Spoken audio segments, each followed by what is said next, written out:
तो भैया रणबीर कपूर ने जब से एनिमल दिए इनकी हाइप और रिस्पेक्ट दोनों ही जनता की नज़र में हद से ज़्यादा बढ़ चुकी है। अब इसका अंदाज़ा आप इस बात से लगा सकते हो कि एसआरके ने खुद को एक बार लास्ट ऑफ द स्टार्स कह दिया था, लेकिन एनिमल के बाद से एसआरके की ये स्टेटमेंट गलत होती हुई नजर आ रही है। अब वही दूसरी ओर आजकल के नेपो किड्स जिनका एक सुपरस्टार बनना तो छोड़ो, बल्कि इनकी मूवीज़ कब आती है और कब चली जाती है आधी से ज़्यादा जनता को पता ही नहीं चलता है। पर अब यहाँ ये बड़ा सवाल ये आता है कि रणबीर भी तो एक नेपो किड ही है, लेकिन तब भी उन्हें मेगा स्टार से क्यों कंपेयर किया जाता है? उन्होंने ऐसा क्या कर दिया कि जिसकी वजह से वो आज की जनरेशन के सारे स्टार किड्स से डिफरेंट है?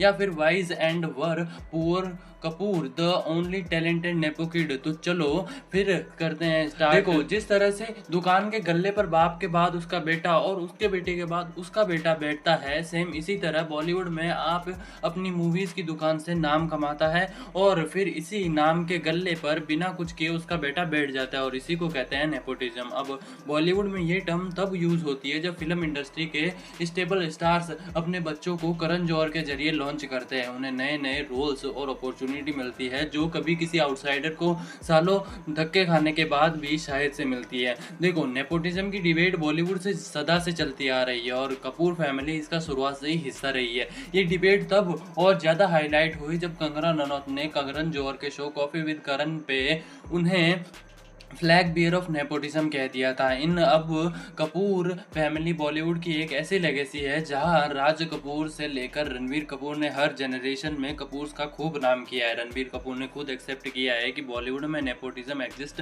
करता है और उनका कहना है कि मेरे ग्रैंडफादर ने हार्ड वर्क किया ताकि उनके बच्चों को एक प्लेटफॉर्म मिल सके and so and Sushant Singh Rajput sir का जब देहांत हुआ था तो नेपोटिज्म की चिंगारी आग में बदल गई। ऑडियंस को समझ आ चुका था कि बॉलीवुड इंडस्ट्री जितनी ग्लैमरस दिखती है असल में वो बस एक फिल्टर है जिसके पीछे सबने अपना गंदा चेहरा छुपा रखा है। एसएसआर के केस ने पूरे देश को हिला दिया। जब सुशांत सिंह राजपूत की मृत्यु की खबर आई थी उसी दिन से ही हमारे देश में बॉलीवुड के बारे में बातें करनी शुरू हो गई थी। बॉलीवुड के पूरे दिन शुरू हो गए थे और लोगों को पहली बार बॉलीवुड से इतनी कदर मोह भंग हुआ था कि और अब यह लोग बात सबको पता चल गई है कि बॉलीवुड में स्टार किड्स को अनफेयर एडवांटेज मिलता है जो आउटसाइडर्स के लिए काफ़ी चैलेंजिंग है, जिसकी वजह से कई बार एक्टर्स को एंजाइटी डिप्रेशन जैसे बड़े प्रॉब्लम्स भी झेलनी पड़ती है। अब यहीं से नेपो किड्स को लेकर लोगों के मिक्स ओपिनियन चालू हो गए और कुछ नेपो किड्स वाकई में टैलेंटेड थे जैसे कि रणबीर कपूर, आईबिट शाहिद कपूर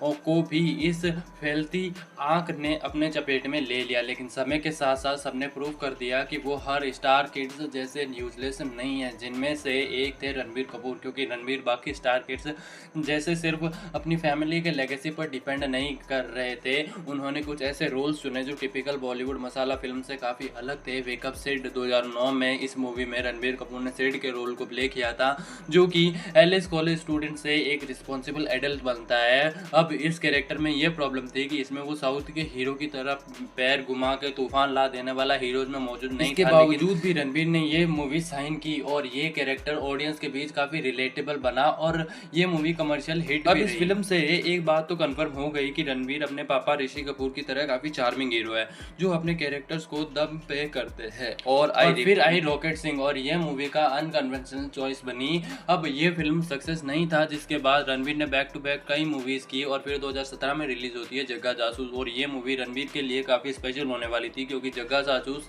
रणबीर के लिए एक एम्बिशियस प्रोजेक्ट था जिसमें उन्होंने खुद का भी काफ़ी पैसा लगा रखा था। इस मूवी से रणबीर कपूर को काफ़ी उम्मीदें थी, लेकिन यह मूवी फ्लॉप हो गई, जिसके बाद रणबीर को काफ़ी दिक्कतों का भी सामना करना पड़ा था। लेकिन बंदे ने यहाँ पर भी अपने रास्तों को नहीं छोड़ा जो कि था यूनिक कैरेक्टर्स को प्ले करना। अब उनके इस विजन को राजकुमार हिरानी ने देख लिया और उन्होंने रणबीर को संजू ऑफर की, तो रणबीर की इमेज को खराब भी कर सकती थी, लेकिन तब भी उन्होंने इस मूवी को हाँ कर दिया। और फिर तो तुमको पता ही है कि क्या लेवल का धमाल मचाया इस मूवी ने बॉक्स ऑफिस पर, जहां आजकल के स्टार्ट किड्स केस प्रेमी टाइप के स्टैंडर्ड्स वाली मूवीज करते हैं, वही दूसरी तरफ रणबीर ऐसी मूवी भी साइन कर लेते हैं जिससे उन्हें पता है कि आगे चलकर बड़ी दिक्कत भी हो सकती है। फॉर एग्जांपल एनिमल, और यही चीज़ दिखाती है कि वो सिर्फ ग्लैमरस रोल तक सीमित नहीं है बल्कि वो रियलिस्टिक और ग्राउंडेड कैरेक्टर्स को भी प्ले करते हैं चाहे उन्हें कितना भी बड़ा रिस्क क्यों न लेना पड़े। और इसी चीज़ की वजह से उन्होंने सुपरस्टार का टाइटल भी मिला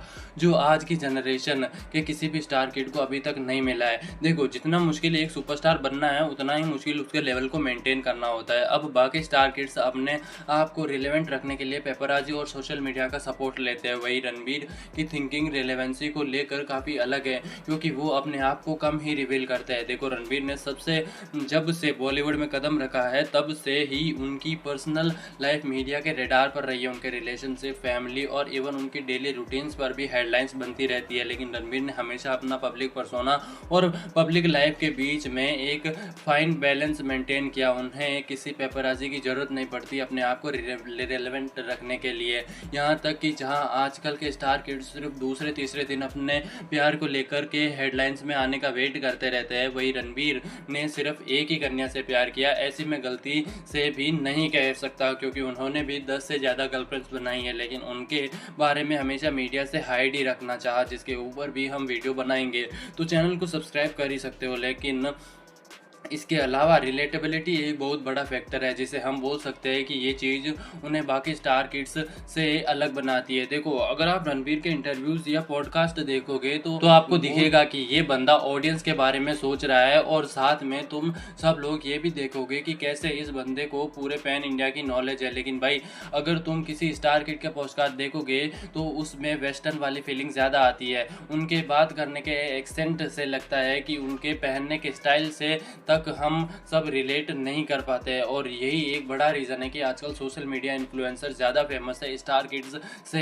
देखो, बॉलीवुड में मूवीज़ करने के लिए सिर्फ सोशल मीडिया पर फॉलोअर्स ना भी होना तो भी एक सुपरस्टार आराम से रिलेवेंट रह सकता है। इसका एग्जांपल तुम देख सकते हो सलमान खान, शाहरुख खान, राज कपूर, देवानंद, जिन्होंने अपनी स्टार्टिंग फेज में किसी भी सोशल मीडिया पावर का यूज़ नहीं किया, लेकिन इसके बावजूद भी इन्होंने इंडस्ट्री में एक लेगेसी क्रिएट की। अब सेम इसी पैटर्न को रणवीर भी फॉलो करते हैं, क्योंकि उन्होंने शुरुआत से ही अपने आप को सुपरस्टार के रास्ते पर चलने के लिए छोड़ दिया। जैसे कि रणवीर ने अपने करियर में हमेशा रिस्की और एक्सपेरिमेंटल रोल चूज़ किए हैं, जो उन्हें बाकी नेपोटिज्म से अलग बनाते हैं, और यही उनकी ना एक यूएसपी है। उन्होंने अपनी डेब्यू फिल्म सावरिया से लेकर बर्फी, रॉकस्टार और संजू तक हर एक रोल में दुनिया को अपना दीवाना बना दिया। लेकिन वही शाहरुख खान की बेटी ने अपनी पहली मूवीज में एक्टिंग की तो द आर्चीज में तो वो फ्लॉप हो गई। रणवीर का विजन शुरुआत से ही अपने आप को नहीं बल्कि पूरे इंडियन सिनेमा को आगे ले जाने का है। रणवीर की जर्नी ही इस तरह की रही है कि उनका काम और डेडिकेशन यंगर जनरेशन के लिए है एक एग्जाम्पल, और इसलिए रणवीर ने अपने करियर में लेगेसी बिल्ड की है। वो सिर्फ उनकी फिल्म्स तक सीमित नहीं है, बल्कि उनकी पर्सनल लाइफ तक भी जाती है। लेकिन भाई,